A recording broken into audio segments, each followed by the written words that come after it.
Friends, இந்த summer சீசனுக்கு mango rice recipe தாங்க காட்ட போகிறேன். மேங்கோ பிடிக்காதவங்க யாருங்க இருக்கா? எல்லாருக்குமே மேங்கோ பிடிக்கும் இல்லைங்க. வீட்டில் இருக்கிற குட்டீஸ்லேருந்து பெரியவங்க வரைக்கும் எல்லாருக்கும் மேங்கோ பிடிக்கும். இது வந்து பார்த்திங்கன்னா இந்த பச்சை மாங்காய், அந்த ரா மேங்கோன்னு சொல்லுவாங்களா, அதில் பண்ணது தாங்க. இது எப்படி பண்ணுறதுன்னு காட்டுறேன் பாருங்களேன். ஒரு மீடியம் சைஸ் மேங்கோவை இந்த மாதிரி கேரட் திருவோம் இல்லைங்களா, அதை திருகி வச்சுருக்கேன். நல்லா நீளமாக திருவி வச்சுக்கோங்க. அப்புறம் உங்கள் காரத்துக்கு ஏற்ற மாதிரி ஒரு 4-5 வரமிளகாய் எடுத்துக்கோங்க. பச்சை மிளகாய் அவாய்ட் பண்ணிவிடுங்க, வரமிளகாயும் எடுத்துக்கோங்க. அப்புறம் ஒரு 1/4 டேபிள் ஸ்பூன் அளவுக்கு பெருங்காயத்தூள் எடுத்துக்கோங்க. 1/4 டேபிள் ஸ்பூன் எடுத்திங்கன்னா கரெக்டாக இருக்கும்.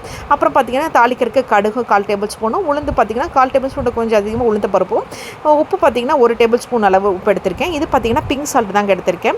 ஸோ இதெல்லாம் போட்டு வதக்கிட்டோம்னா ரெடி ஆகிடும். ஸோ இப்போ பார்த்திங்கன்னா கடாயில் 2 டேபிள் ஸ்பூன் எண்ணெய் ஊற்றிருக்கேங்க. சமையல் எண்ணெய் தான் யூஸ் பண்ணியிருக்கேன்.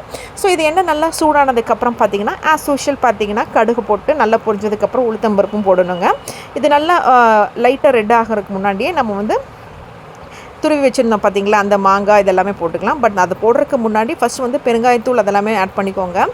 ஸோ ஃபஸ்ட்டு வந்து பார்த்திங்கன்னா பெருங்காயத்தூள் ஆட் பண்ணுறதுக்கு முன்னாடி சொல்ல மறந்துட்டேங்க. இது நல்லா செவந்த உடனே நான் இந்த கிரவுண்ட்நட்ஸ் போட்டேங்க, அதை நான் காமிக்க மறந்துட்டேன், சாரி. ஸோ இந்த கிரவுண்ட்நட்ஸ் போட்டுக்கோங்க. இந்த கிரவுண்ட்நட்ஸ் எப்படி வதங்கணும் அப்படின்னா, இதோட தோல் தனித்தனியாக வரும் பார்த்திங்களா, அந்த அளவுக்கு இது வதக்கணும். அதுதான் கரெக்டான ஸ்டேஜ்.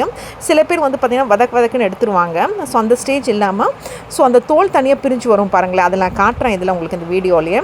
ஸோ இப்போ எடுத்து காட்டுறேன் பாருங்களேன். இந்த தோல் வந்து தனியாக பிரிஞ்சு வரும், அதுதான் கரெக்டான ஸ்டேஜ். அப்படி போட்டிங்கன்னா தான் சாதம் தாளிக்கும் போது அது நல்லா கிறிஸ்பியாக இருக்கும். ஸோ இதெல்லாம் நல்லா வதங்கி வரும்போது நான் உங்களுக்கு காட்டுறேன் பாருங்களேன். ஒரு 2 நிமிஷம் பக்கத்துலேயே நின்று வதக்கிட்டே இருங்க, இல்லைன்னா கொஞ்சம் கருகருன்னு கூட ஆகிறதுக்கு சான்சஸ் இருக்குது. ஸோ 2 நிமிஷம் பக்கத்துலேயே நின்று அந்த எண்ணெயிலே வதங்கிடும் இது நல்லாவே. இது நமக்கு டிபார்ட்மெண்ட் ஸ்டோர்லேயே கிடைக்குதுங்க. இது நல்லா வதங்கினதுக்கப்புறம் நான் சொன்ன மாதிரி தோல் வந்திருக்கு பாருங்களேன். அந்த மாதிரி தோல் வந்திருக்கிற நேரத்தில் வரமிளகாயும் அப்புறம் பெருங்காயத்தூளும் ஆட் பண்ணிக்கோங்க. ஸோ இந்த பெருங்காயத்தூள் ஆட் பண்ண உடனே நீங்கள் வந்து மிக்ஸ் பண்ணி விட்டுட்டு உடனே நீங்கள் வந்து மாங்காய் போடணும். ஸோ பக்கத்துலேயே நின்று இதை நீங்கள் உடனே போட்டுக்கோங்க.